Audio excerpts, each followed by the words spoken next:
안녕하십니까. 저는 서울 북부교에서 주님을 섬기고 있는 이도홍 형제입니다. 제 전공이 재활의학과이기 때문에 그것과 관련된 강좌를 여러분께 강의로 드리겠습니다. 제가 이 시간 설명드릴 제목은 상지통증입니다. 상지통증이라고 하면 머릿속에 떠오르시나요?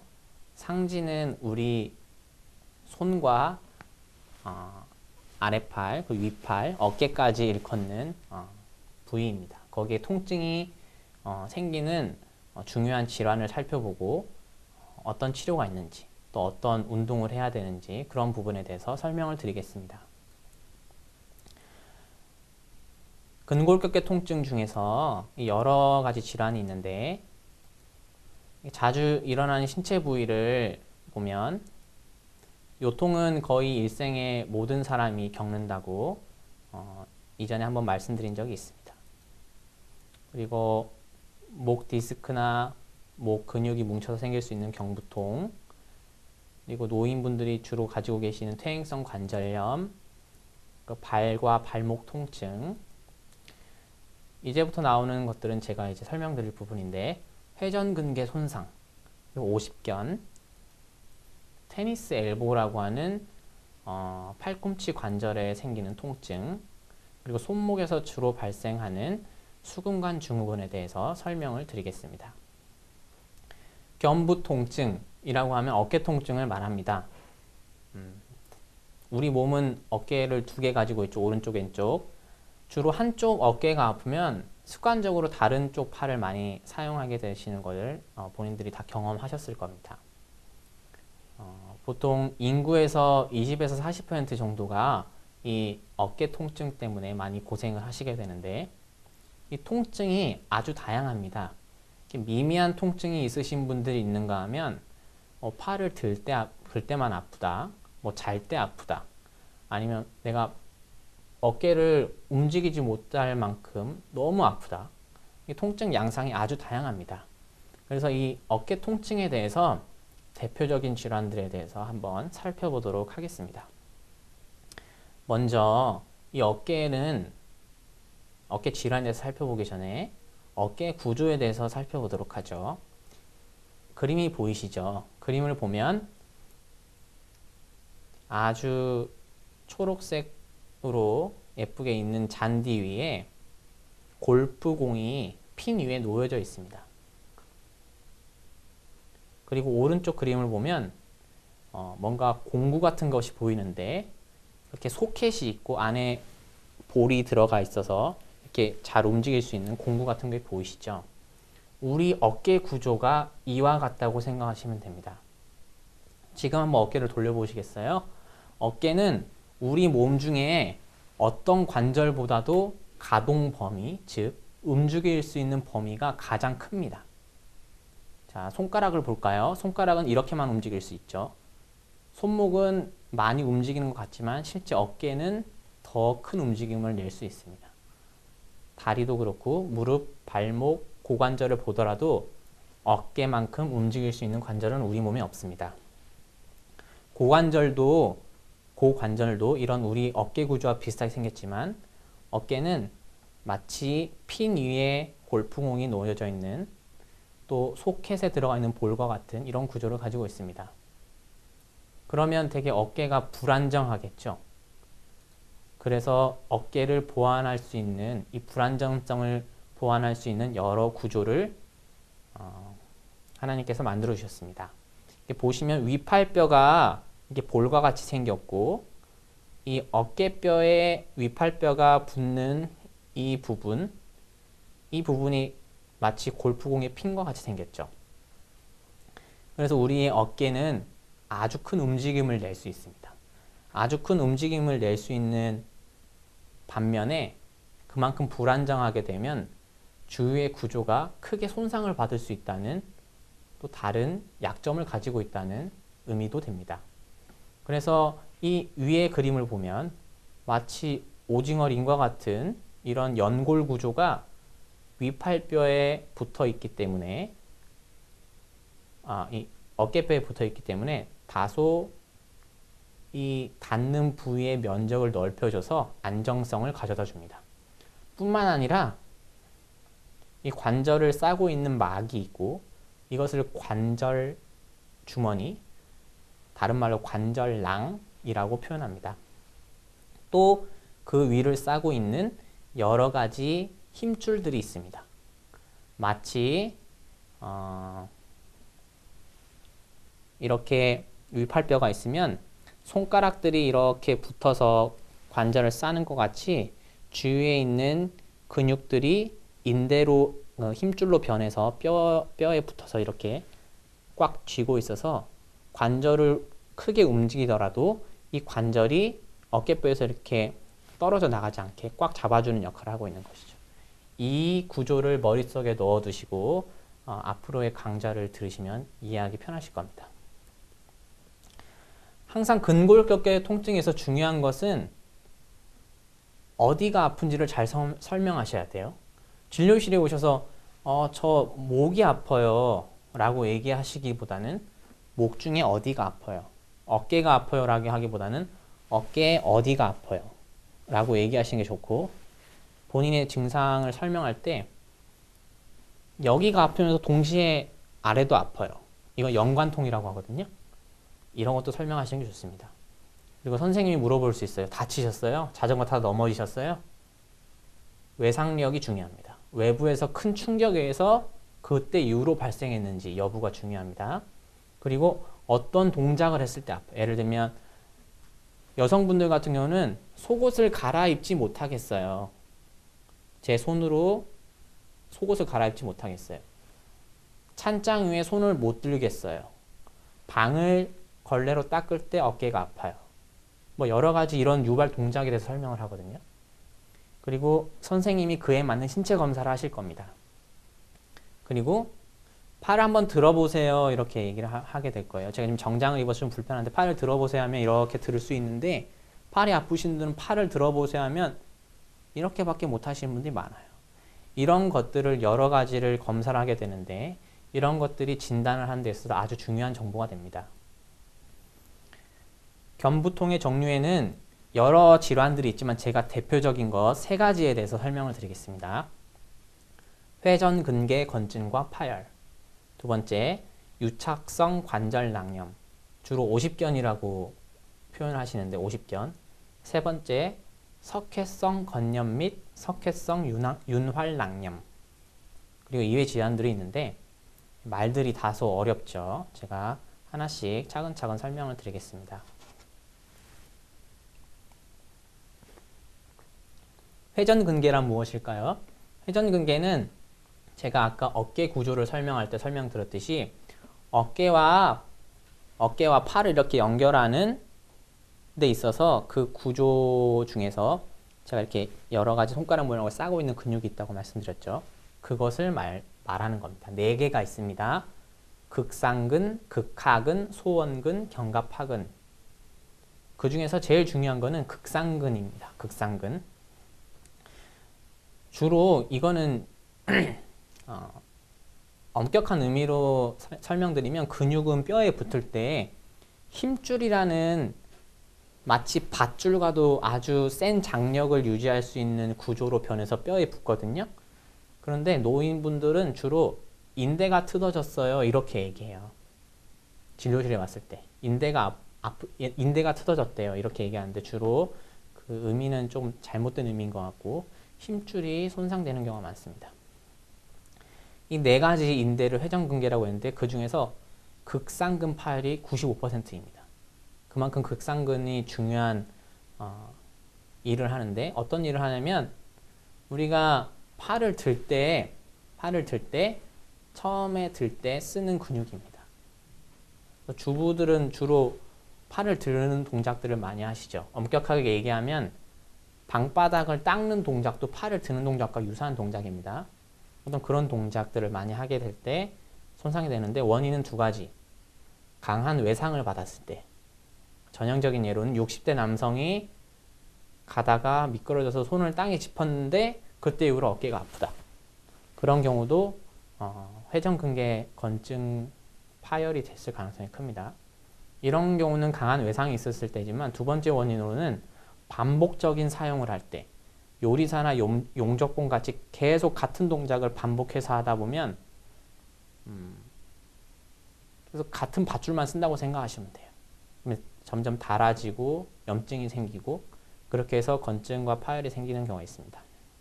증상은 수면증 통증이 생기고 손상이 있는 쪽으로 누우면 통증이 심해져서 잠에서 깨는 경우가 있어요. 예를 들면 뭐 한쪽만 쓴다고 하면 오른손잡이라고 했을 때 이렇게 모로 누워서는 잘 수 있는데 이렇게 모로 못 눕겠어요. 그리고 이렇게 손으로 눌렀을 때 아파요. 그리고 이쪽 팔은 들 수 있는데 오른쪽 팔은 못 들겠어요. 옆으로. 이런 얘기를 했을 때 증상이 있을 수 있고 진료실에 가면 선생님이 이렇게 검진을 할 수 있는데 먼저 손을 앞으로 뻗고 엄지손가락을 밑으로 했을 때 이 팔에 저항을 주면 팔을 못 들어요. 우리는 일반적으로 들 수 있는데 팔을 유지하세요 하고 이렇게 누르면 아야 하고 내리는 경우가 있습니다. 그리고 오른쪽 그림과 같이 엄지손가락을 등 뒤에 대세요. 이렇게 하면 이 극상건 자체가 좀 늘어나는 동작이거든요. 이렇게 하면 통증이 발생할 수 있어요. 이럴 때 회전근개 파열을 의심할 수 있습니다. 회전근개 건증과 파열 치료를 보시면 이 어깨 통증에 대해서 치료 목적은 어깨 관절은 다 똑같아요. 통증 없이 어깨 관절을 모든 범위로 움직일 수 있게 하는 게 목표입니다. 이게 주된 목표인데 치료는 아까도 말씀드렸다시피 진통소염제를 먹을 수 있어요. 진통소염제를 먹어서 염증을 줄이고 통증 자체를 줄이는 건 중요하고 그리고 스테로이드 주사를 맞을 수 있습니다. 스테로이드 주사는 영상을 보면서 즉 초음파를 보면서 초음파로 유도하에 주사를 놓으면 아주 정확히 놓을 수 있는데 아주 드라마틱하게 좋아질 수 있어요. 하지만 자주 맞는 것은 좋지 않고 2, 3개월 어떤 기간을 두고 필요하면 맞으시기를 권유드립니다. 스트레칭으로 관절 범위를 계속 정상화하도록 노력을 해야 됩니다. 관절 범위가 어느 정도 안 움직인다고 그때 이후로 이제 난 이 몹쓸병에 걸렸어 하고 어깨를 안 움직이면 점점 병이 고착화되는 경우가 많습니다. 그리고 물리치료할 수 있고 6개월 이상 효과 없을 시 수술적 치료를 할 수 있습니다. 다음으로 설명드릴 것은 유착성 관절낭염입니다. 50견이라고 하는데 오른쪽 아저씨 같이 팔을 들어보세요 하면 더 이상 못 들어요. 아파서. 너무 아파서. 50대만 생길까요? 그렇지 않습니다. 원인은 확실치 않아요. 어떻게 이 병이 생기는지는 알 수 없습니다. 하지만 주로 어떤 경향이 있냐면 40대 이상의 여성에서 많이 생기고 다친 이후에 많이 생기고 당뇨가 있는 사람에서 많이 생기고 한쪽에 생긴 사람이 또 반대편에 생긴 경우가 많아요. 한쪽에 왔는데 좋아졌다가 또 생기는 경우가 많고 그리고 어떻게 설명이 되냐면 아까 제가 관절막이 있다고 설명드렸죠. 구조를 설명드릴 때 우리의 정상 관절막은 이렇게 하얗게 어느 정도 관절의 어떤 관절 가동 범위를 유지할 수 있는 모양을 가지고 있는데 유착성 관절낭염은 이렇게 뭔가 염증이 생기고 이렇게 쫙 조여 와서 더 이상 어깨로 움직이지 못하는 이런 병리 기전을 가지고 있습니다. 진단을 하려면 최소한 1개월 이상 통증이 있어야 되고 엑스레이를 찍었을 때 별다른 이상이 없고 여러 방향으로 관절 운동이 제한돼요. 이분은 어깨를 움직이려 하면 이렇게도 못하고 이렇게도 못하고 모든 방향으로 관절 제한이 오지만 주로 뭘 못하냐면 목 뒤를 잡아보세요 하면 우리는 이렇게 잡을 수 있잖아요. 이분들은 아주 심한 분들은 이거를 못합니다. 이거를 그나마 하시는 분들은 뒤통수를 잡으세요. 뒤통수를 잡으면 그나마 좋으신 거예요. 이것 자체가 안 돼요. 그래서 특히 어려운 말로 외회전이라고 하거든요. 그러니까 뒷목 잡는 거를 못한다. 이렇게 기억하시면 좋겠죠. 놔두면 저절로 좋아져요. 근데 기간이 많이 걸려서 문제예요. 1년에서 3년이 지나면 저절로 좋아져요. 우리 감기 걸리면 저절로 좋아지죠. 그 기간 동안에 너무나 고생해서 그렇지. 이것도 그렇습니다. 너무나 고생하기 때문에 도움을 드리는 거예요. 아까 보시다시피 염증이 아주 심하게 생겨서 관절 주머니가 아주 딱딱해지기 때문에 어깨를 못 움직이기 때문에 염증을 줄이고 관절 주머니를 부드럽게 하는 것이 1차적인 목표입니다. 그래서 이 같은 경우에는 스테로이드 주사를 맞을 수 있고요.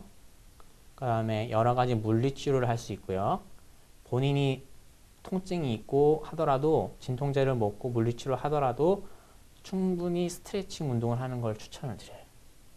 그리고 요즘에는 또 어떤 치료가 있냐면 그 관절낭이 아주 염증이 있고 이렇게 아주 오그라들었다고 표현된 거를 여기다가 주사를 놔서 물을 쭉 넣으면 압력이 높아지겠죠. 그래서 억지로라기보다는 이것을 물리적으로 많은 양의 물을 집어넣어서 이렇게 풍선같이 부풀리는 치료가 있어요. 그래서 부풀려서 어느 정도 유지했다가 다시 좀 부풀리고 유지했다가 부풀리고. 그래서 내부적으로 안에서 밖으로 이렇게 밖에서 안으로 물을 넣어줘서 관절낭 자체를 조금 부드럽게 해주는 그런 치료가 수압 팽창술이라는 치료가 행해지기도 합니다.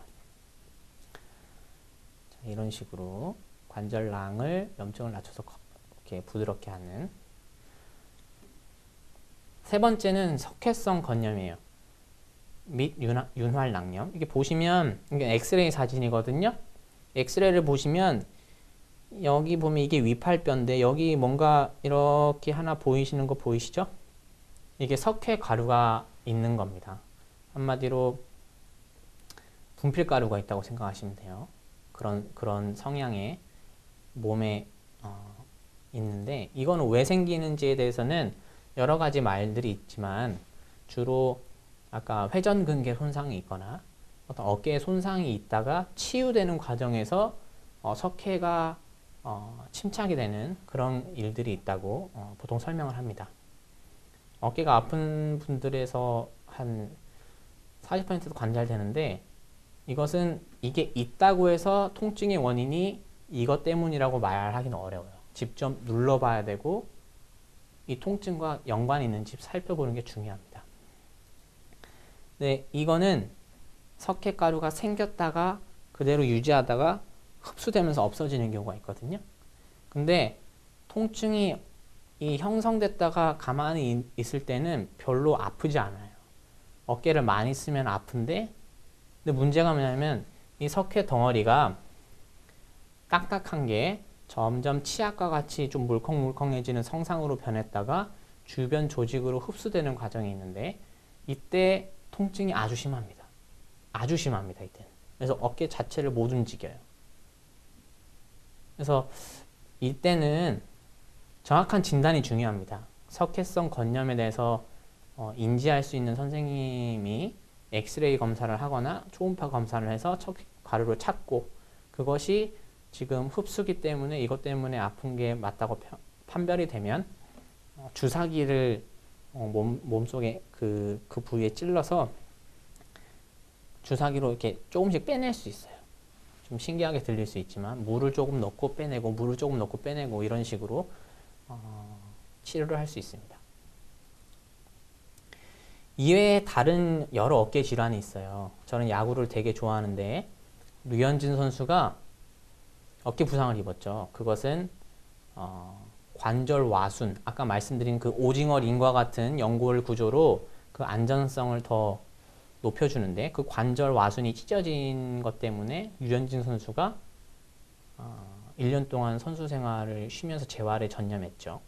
이런 질환이 있을 수 있어요. 그것도 있을 수 있고 그리고 주위에 이런 표현들 많이 어깨가 잘 빠진다. 어깨 빠져서 뭐 사급 판정 받았다. 군대 면제됐다. 이런 얘기를 들으셨을 텐데 선천적으로 어깨가 빠지는 경우가 있어요.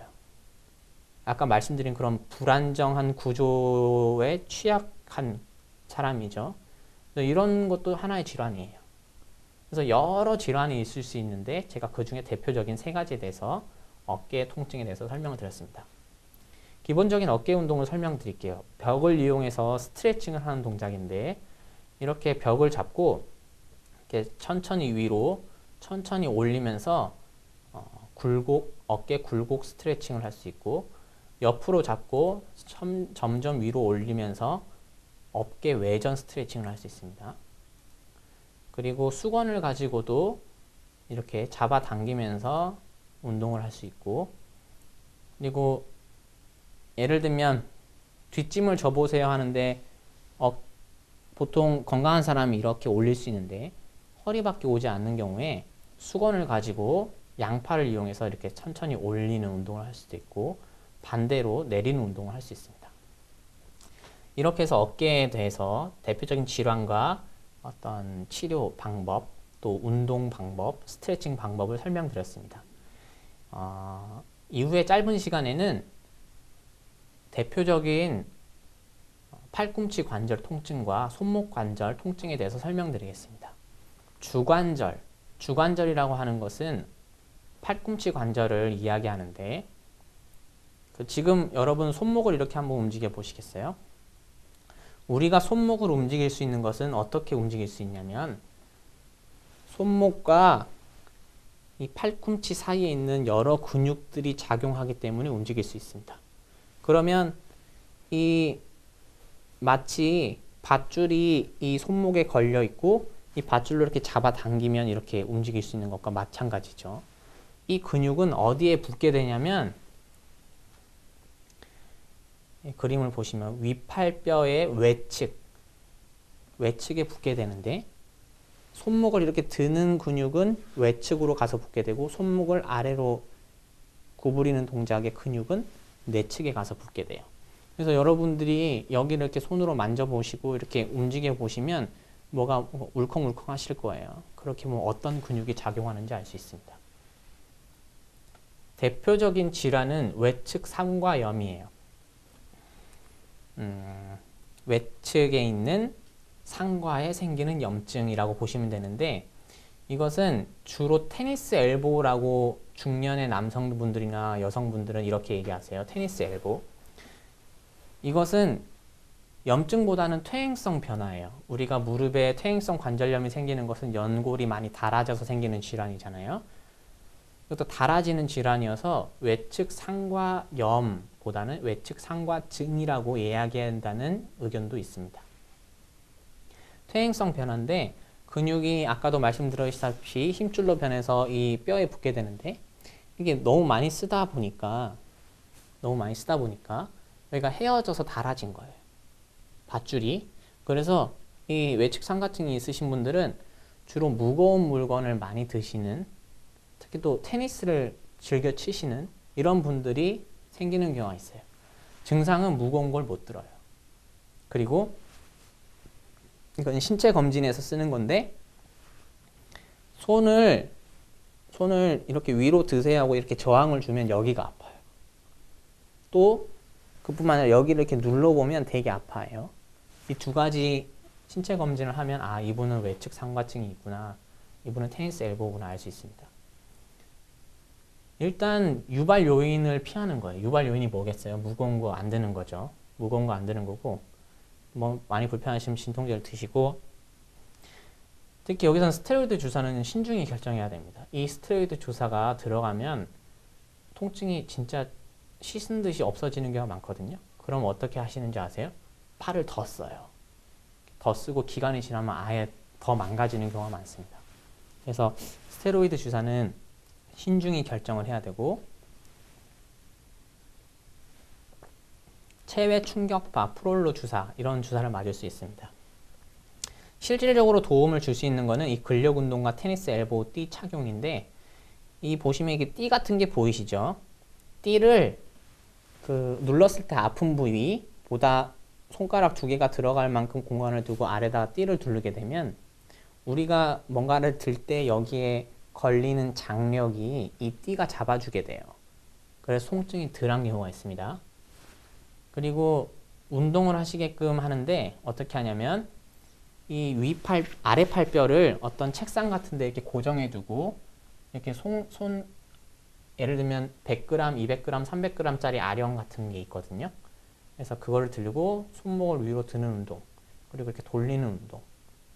그래서 아프지 않다? 그러면 200g 올리고, 아프지 않다. 그럼 점점 무게를 올릴 수 있는. 그래서 이 근력을 자체를 높이는 그런 운동을 하기를 추천을 드립니다.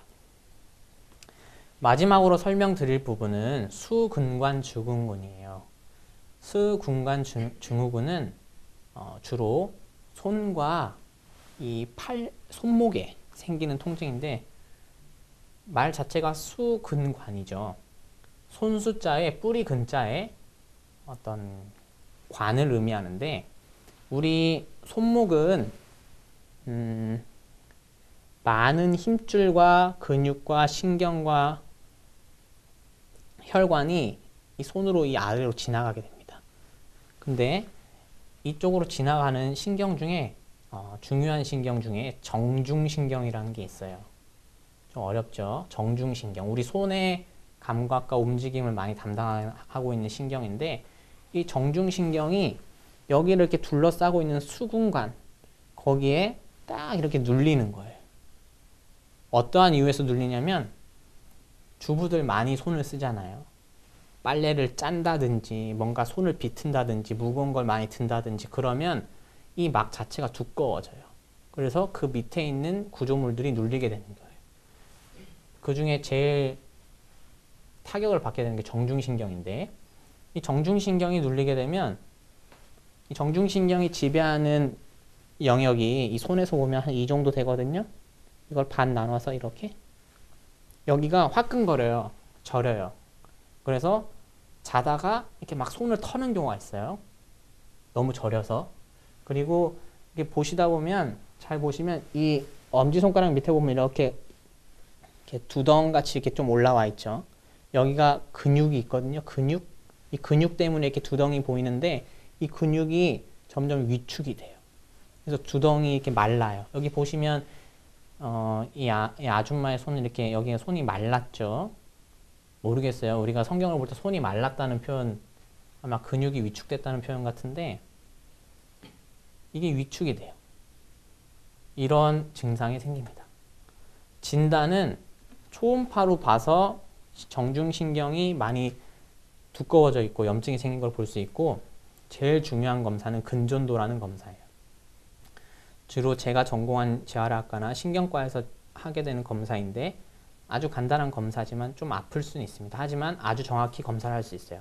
신경이 어느 정도 눌렸고 어느 정도 손상이 됐고 지금이 어떤 치료를 해야지 적정한 치료를 할 수 있는지 판별을 해줘요. 등급을 매길 수 있습니다. 그래서 수술을 해야 되는지 아니면 보존적인 치료를 해야 되는지 그런 거를 설명해 줄 수 있기 때문에 근전도는 아주 중요한 검사입니다. 신체 검사로도 알 수 있어요. 여러분들이 이렇게 뭔가 딱딱한 물건 같은 걸로 이 수근관 쪽을 툭툭툭 쳤을 때 손끝이 저리면 의심해 볼 수 있습니다. 그리고 이렇게 손목을 이렇게 꺾고 1분 동안 유지하고 있으면 손이 저려서 풀어야 되는 경우가 있어요. 이럴 때 의심할 수 있습니다. 치료는 악화 요인 제거, 무거운 거 들지 않는 거예요. 손목 많이 쓰지 않는 거예요. 빨래할 때 세탁기로 탈수를 하지 손으로 짜지 않는 거예요. 이런 것들이 아주 실질적인 겁니다. 진통소염제를 먹을 수 있고 거기에 이제 국소적으로 초음파를 보면서 주사를 맞을 수 있고 심한 경우는 수술을 할 수 있는데 수술 아주 간단합니다. 전날 입원해서 수술하고 당일이나 다음날 퇴원할 수 있습니다. 네, 이렇게 해서 어깨관절 그리고 팔꿈치 손목의 대표적인 질환을 살펴봤습니다. 네, 경청해 주셔서 감사합니다.